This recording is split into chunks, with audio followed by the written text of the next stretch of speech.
Welcome to Wildfire in the East Bay Parks, an overview of the 2020 Lightning Complex fires, their impact on the East Bay Regional Parks, and fire-related assessment and recovery. I'm Kristen Van Dam, an ecologist in Stewardship. My main role is to support the Park District's Fuels Management Program. In September 2020, 5 of the 10 largest fires in California history were all burning at once. Nearly 6,000 of those acres burned on East Bay Regional Park District land. 2020 is a truly unprecedented fire year with over 4 million acres burned throughout the state. An overview of the acreage burned by park. 6 parks were affected, with the largest burned acreage in Sunol Ohlone as part of the SCU complex. The SCU Lightning Complex, which burned in the Ohlone Wilderness and adjacent public and private land, was sparked by a widespread lightning storm on August 16th. Over 400,000 acres burned, and the fire was not contained until October 1st. 93% of the burn was in open habitats, such as grassland and oak woodland, the same amount that was rated low-intensity burn by CAL FIRE. This was a patchy burn with some areas of exposed soil, and trees were singed but not completely burned. Water deficit does not appear to have played a major role in the intensity of this fire. Here we see an overview of the total burn area.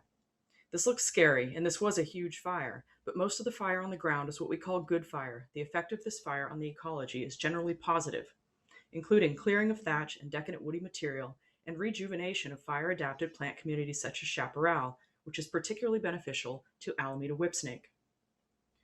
Here are some overview photos. Here is Goat Rock with Ohlone Wilderness in the background. This was the westmost perimeter of the SCU burn on EBRPD land. Here are 2 photos showing the difference between a high severity and a low severity burn. On the left, the burn exposed rock and mineral soil, whereas on the right, not even all the thatch is burned away. The road in the center is Valpy Ridge Road, where the fire was stopped. This fire burned almost to the shore of Lake Del Val. We again see higher severity burning upslope and low severity, probably backfire, near the lake. In this photo, we see a very cool burn, also probably a backfire, where only grass is burned and trees hardly singed at all. You can also see the fire retardant drops made by aircraft on the far side of the fire road. Fire-related impacts to parklands include immediate threats, such as to life, property, and wildlife, damage to infrastructure, including roads, culverts, and grazing infrastructure, and a critical demand for emergency funding, remediation, and repair. Here's an example of a repair need from a fire. This was a large 36-inch corrugated plastic culvert. On the first day of post-fire reconnaissance, Doug Bell and myself were driving down this fire trail and drove over the culvert. We got out to take a look at the stream and realized the culvert we had just driven over was only ash and compacted earth. The corrugated plastic had burned completely, one of the more obscure infrastructure repairs associated with this fire. Now, during the active fire, dozer lines are run as fire breaks, sometimes miles ahead of the fire front. They are built to give crews time to set back fires before the fire burns into the fire break. Often the fire never reaches the dozer line. Here's a dozer line that was run along a ridge line in the Ohlone Regional Wilderness. Unfortunately, this fire was run through a native serpentine grassland. This line required remediation in hopes the grassland can recover from this impact. CAL FIRE supplies remediation of dozer lines as part of their suppression program for fires in their jurisdiction. Backfires were used extensively to limit the progress of the SCU fire. Backfires are intentionally set by fire crews along dozer lines to suppress an encroaching wildfire. Much of the burned area around the fire roads consisted of backfire. Among the acres burned was the conservation property for the Fuels Management Program. 428 acres have been established as an easement for Alameda whipsnake to mitigate for impacts associated with the activities of the Fuels Management Program.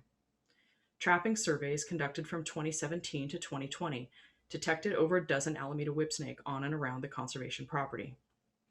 The property burned almost entirely. Burn intensity ranged from low to moderate. Coastal sage scrub, a core component of whipsnake habitat, experienced high severity burning. Scrub burned at a high intensity in Morgan Territory as well, and many large oaks, such as the one here, were also destroyed. We can see the burn area here on Google Earth imagery, which has been updated post-burn and is now available. The pink lines, again, are retardant drops provided by air support to aid in stopping the progression of the fire. Before and after photos of the whipsnake trap lines show the extent of the burn as well. You can see where the trenches for the trap lines acted as a small fire break, as the soil that had been disturbed earlier this year to key in the trap lines did not burn.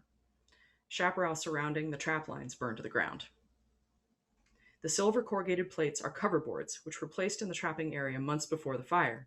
The coverboards are used as passive monitoring devices and are used to detect animals taking shelter. The coverboards survived the fire, and western fence lizards have been found using them since the fire. In areas with shrub and chaparral acting as ladder fuels, trees burn more intensely than when no ladder fuels were present. This large artemisia stand bordering a creek burned intensely, singeing the canopy of the western sycamores, and this large oak was lost. Independent Alameda whipsnake expert Amanda Murphy conducted a literature review and site assessment on the recovery potential of the conservation property. The takeaway here is that coastal sage scrub and the Alameda whipsnake evolved with fire for millions of years. Many whipsnakes likely survived this fire and will return to the burn area as scrub regenerates. Studies on the effects of fire on California reptiles, including Alameda whipsnake, indicate that frequent low-intensity burns are beneficial events that open up understory and increase prey numbers. Coastal sage scrub is a fire-adapted plant community and regenerates readily following fire. Additionally, animals that use burrows, such as snakes, lizards, and small mammals, tend to be early successional specialists and would tend to respond positively to a burn. After the fires were contained, East Bay Park stewardship staff established a post-fire task force to assess the impacts of the fires, establish a fire recovery monitoring plan, and implement the monitoring plan with the aid of Park District partners. Stewardship staff are performing post-burn assessments and launching a wildlife study utilizing camera arrays. Infrastructure mitigation actions include road repairs for compaction of damaged roadbed and grading to maintain the integrity of roads. Grazing infrastructure is a major priority to ensure that our lessees can continue to access grazing lands. Ponds, wildlife, and sensitive habitats are of top concern to monitoring and mitigation post-fire. While many areas are expected to be resilient to the burn, ponds and areas of potential erosion are being cataloged so that remedial actions can be taken. East Bay Parks Fuels Management. East Bay Parks had been conducting fuels management for decades prior to the adoption of the California Environmental Quality Act, which regulates work, including fuels management. The nature of this work has changed dramatically, from being a task essentially as mundane as mowing grass to a highly regulated and sensitive activity. The current fuels plan was born of the requirement for a CEQA process in order for the district to receive FEMA funding. The path from plan development to final permitting took over 10 years. A major part of pre-CEQA fuels work included the establishment of a fuel break between the East Bay Hills Parks and the urban limit line from Anthony Chabot to Wildcat Canyon. This was largely in response to the tunnel fire of 1991, which burned nearly 4,000 homes and killed 25 people. Sadly, since then, many fires have vastly outscaled the tunnel fire in acreage burned, property destroyed, and lives lost. The Park District's fuels management program is deeply tied to our fire department. 14 key staff support the program, which completes 50 or more individual fuel reduction projects per year. We expect that the pace of this work will only increase. Here are 3 examples of the types of project that the Park District has completed this year in fuels management. CC03, Claremont Canyon, bordering the UC campus, with sensitive species requiring strict adherence to an established work plan and intensive biological monitoring.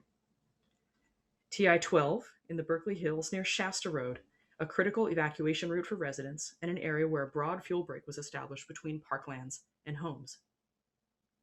And WC11 in Kensington, El Cerrito, where the existing fuel break was broadened and formalized. Stewardship also has a broad role in fuels management, with several departments dedicated to supporting this work. One fuels ecologist supports the fire department with environmental compliance and the oversight of independent biological monitoring and assessment, both of which are mandated by permit. The Wildland Vegetation Program implements district-wide grazing. The IPM department monitors and controls invasive weed populations, ensuring that weed cover does not increase following treatment. The Wildlife Department provides monitoring support for the fuels program, including wildlife camera trapping. Now, fire has been a part of California landscapes for millennia. Native tribes burned regularly throughout the state for at least 10,000 years, and most of our habitats and wildlife have co-evolved with fire. But exceptionally large, hot megafires threaten homes, lands, and wildlife. Removal of native land management coupled with aggressive fire suppression are major reasons for the extreme fire behavior we are now witnessing. But low-intensity, frequent fire is good fire. Fuels management is a critical component of wildfire resilience and resource protection. With the vast areas of land that must be treated, resources must be deployed thoughtfully and broadly. Fire protection strategies that focus on reinforcing the wildland-urban interface and that treat broad swaths of land efficiently should be prioritized for large-scale fuel management. Fuels management must be made more accessible to land managers. Thoughtfully planned and implemented fuel reduction is both effective and sensitive to habitat and wildlife. We must remember that fuel reduction does not only protect human communities, it also protects natural communities and wildlife from catastrophic wildfire. Fuels management makes the landscape resilient to wildfire. A major part of the solution into the future is to implement prescribed fire broadly and frequently in areas that have experienced historic fire suppression, as well as for resource management such as invasive species control. This includes the return of native management practices to the land to help restore a more moderate fire regime. Of particular importance are forests with high fuel loads and areas adjacent to human populations. We are now witnessing a cultural shift in the way that we perform land management. Fuels management is a critical component of wildfire resilience and resource protection. Fire ecologists, prescribed burn practitioners, and policymakers are now nearly unified in the belief that returning prescribed burning to the land needs to be a basic tenet of land management policy. However, regulatory and policy hurdles exist. We must normalize the concept that fire is endemic in our landscapes and can be used as a tool. Local and state policies and management plans must accommodate these goals. This includes a more collaborative approach to permitting and processes that limit permitting costs and resources in order to make fuels management accessible to land managers statewide. Thank you for attending this talk, and a special thanks to Eileen Tiley, East Bay Regional Parks Fire Chief, East Bay Regional Parks First Responders, Dina Robertson, our Task Force Chair, and Amanda Murphy.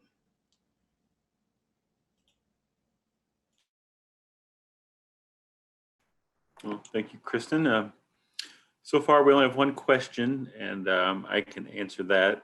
Is there a process in place for the Park District and CAL FIRE to communicate before fire events happen to avoid dozer lines to the most sensitive areas as much as possible? And so, yes, we are having those conversations now, and we are working actually on an agreement with CAL FIRE on how suppression repairs would be done in the future. That's more about after the fire, but during those conversations, we are sharing information. And throughout this process, after CAL FIRE came in, we did start sharing our resource maps more related to the cleanup and suppression repair. But we do plan to continue that conversation with CAL FIRE and make sure they have resource information on where the most sensitive areas are in the future. So the question, it's more about, so have you looked at the next question is, have you looked at the relationship between grazing intensity to fire intensity and spread in areas burned as a way to inform future grazing management? That's a great question. I think that's something we're going to be looking into with our vegetation, post-vegetation monitoring efforts. And we're going to try to look at how that those stocking rates and the grazing amounts varied in the areas. After we get more of the vegetation information, we will kind of overlay that as part of our post-fire analysis. So Kristen, this is probably for you. Are the genetics on the Alameda whipsnake collected during the trapping at Ohlone being evaluated as part of that process? Will AWS trapping continue post-fire response? Yes, the answer to both of those questions is yes. We are collecting genetics. Funding is needed to actually process those samples. And so that's a gap that we still are looking for. But yes, that's a critical part of the sampling. And yes, we are planning to now do trapping in the areas where the 2017 to 2020 trapping occurred to evaluate the response of reptiles and vertebrates, and particularly whipsnake post-fire. The next one is, how important are fuels versus wind or other weather variables as a driver of fires in the region? Very important. Wind, of course, as we know, is a very important component of fires in our region. They have our diablo winds are the ones that we look for when we're expecting critical fire events, and In terms of fire spread, of course, wind is also a major component of where that fire goes and how fast. Okay, thanks for the next comment. And then our next question is, how can the Park District and other agencies get the word out that the SU fire was a good fire so the public better understands the use of fire to prescribe fires? Norman, that's a great question, and that's something we're looking at. As we're doing more of this monitoring, we're seeing these effects and we're predicting some of these beneficial effects in these areas, but we're going to do the monitoring and help document that more, and then looking for ways to publicize it. I know we will have a presentation more about what we're starting to do in our efforts at the Natural Cultural Resource Committee coming up. And we're going to be just looking at ways to better get that information out there. I do know Bay Nature is working on an article right now for a future issue on the fires and the effects. So I think that'll be another venue to start the conversation. But I think I could put that back to the audience too. I mean, we're looking for ways to get the message out there as we collect more of this information. So we'll be looking to publicize it through our resources at the Park District, through our meetings, through our website, and through various presentations to other groups. But we'll need support from others to get the word out. So we'll just look for ways to discuss this issue and look for ways to. I'm sure we'll also cover it in future seminars too, as we do additional monitoring and see how vegetation and wildlife respond. So the next is for you, Kristen. Kristen, wonderful talk. What do you and the team see as the most significant barriers to prescribed burns? Wildlife work windows, air quality? What additional research would be needed to help be sure prescribed burning is implemented with minimal impacts to habitat? I think we can probably both contribute to this one, Matt. Thank you very much, Christina. I appreciate that. Air quality is certainly a barrier. That's one of the examples of what I would hope to see a more collaborative permitting process between land managers and air resource agencies. In terms of prescribed burning on the land, I believe the lack of a burn boss, having somebody who has the credentials and the insurance to lead those burns has been a barrier to the district in recent years. We are doing everything we can to eliminate that barrier. Additional research on the effect of good fire on wildlife would certainly help. And we're starting this in the Ohlone next year. We're going to see a lot of exciting research come out of this effort with the post-fire task force.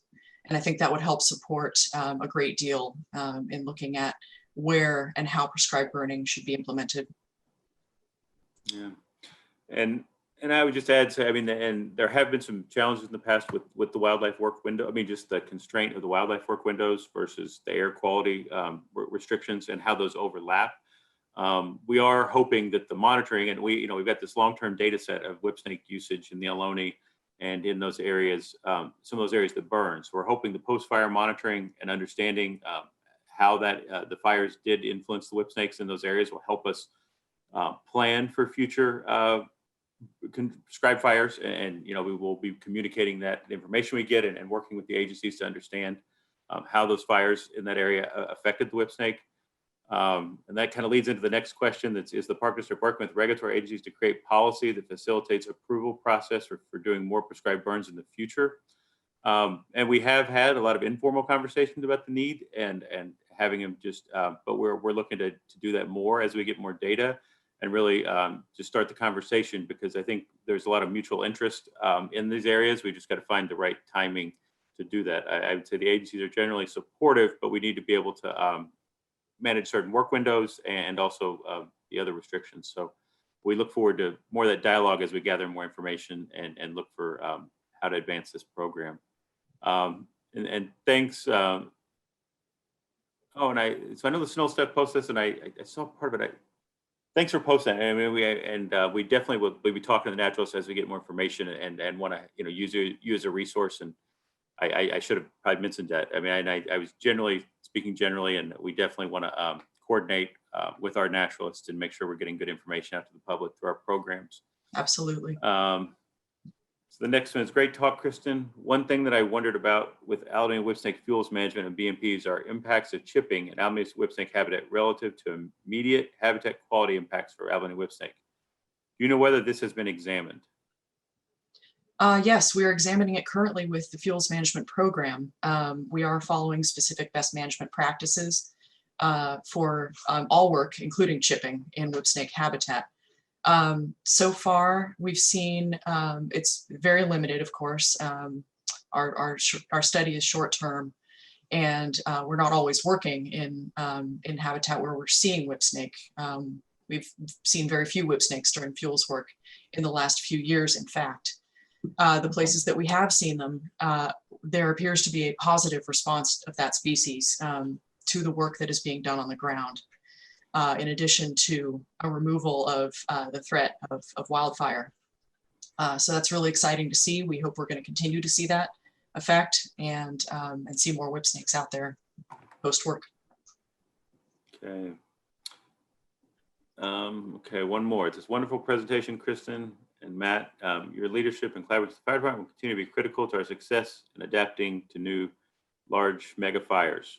What has been the progress with our prescribed burning plan with the fire ecologists? So we do have a district-wide, a template burning plan that was developed. That it needs to be adapted each time. And so when we've done our plans for Point Pinole last year for burn there, we did use that overall prescribed plan to develop that, and we will continue to do that when we plan for future burns, is to use the template plan and then adapt it to each site condition. But I think the thing that we haven't done with that we talked about in the future was developing those plans and looking to get a more comprehensive permit from the Air District to do that. So I think we need to continue working on that and develop a more comprehensive plan, and then make sure we have the resources in place to implement the prescribed fire if we are able to get the approvals for a more comprehensive plan that isn't just for one site. So it's something we're interested in exploring, but we'll need to certainly coordinate that with our fire department staffing and personnel there to make sure we have enough staff when it comes time for the prescribed fire. Thanks. Okay, I think that's our last question. I think maybe getting a little ahead of schedule, hopefully, but I'm ready for the next presentation. So thanks, Kristen.